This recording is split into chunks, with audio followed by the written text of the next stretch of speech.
A common occurrence for parents with children who have autism is to go into the community and have outings at the park. Have a few things in mind to make the outing more successful. Preparing in advance around some of the things like the vocabulary that the child's going to encounter, what a slide is, what a swing is, what the sand is, what the monkey bars are, so that they're comfortable with their surrounding.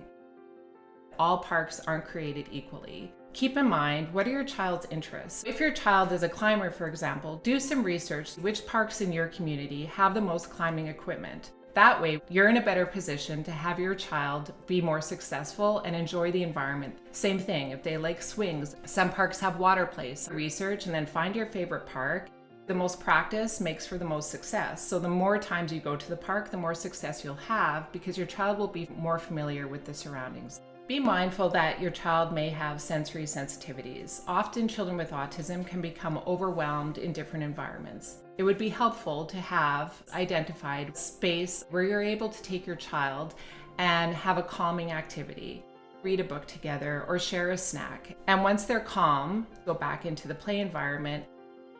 A big part of going to the park is interacting with other children. Introduce your child to other peers. Explain to the peers some of the differences or sensitivities your child has to help them be more successful in social interactions. How is your child with autism going to interact with other children at the park? You set them up for success, you practice it, but it is often the case that some children just won't play with your child.